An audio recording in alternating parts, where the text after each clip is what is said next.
It was a perpetual state of depression and anxiety fueled fear that I was going to fail.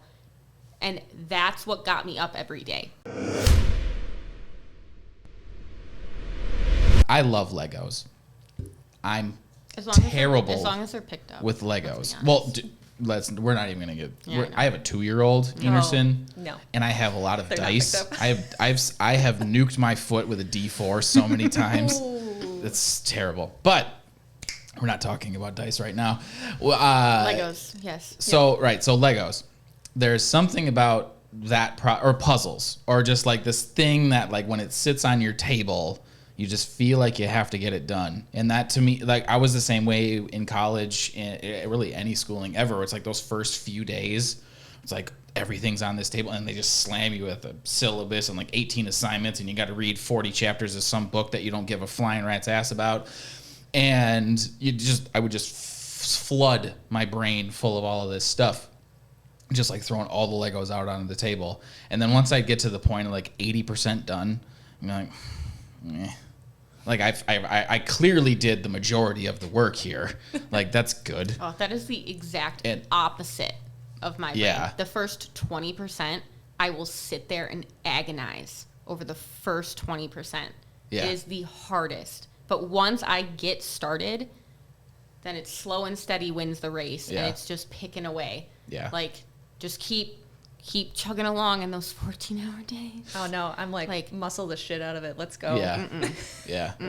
That's but the cool part about that, and I think that the book applies to too many things, and it stares at me every day. It's that grit. That's why we did those podcasts on that. Is because like that first 80 of just like boom is like I kick ass at the interest phase of life. I really like just like learning all of these things and seeing if they're interesting. I'm terrible at practice. Like the idea of doing something for 10,000 hours just makes my everything hurt. Like I like this, the concept of that, like that's like kind of like you were saying, where it's like you're just going to get into the mud and you're going to work your way through the mud until you get to the other side. Like for me, it's like I'm going to go head first. And then I'm going to try and take a quick left out of the mud pit. You're like, I got muddy. Well, see, I'll be like, well, I'll get into the mud. Like, let's go. But then I'm like, I'll be in there doing it. I'm like, no, there has to be a better way. There's got to be a more efficient way of doing this. And then I'll get out and I'll be like, we got to rethink this.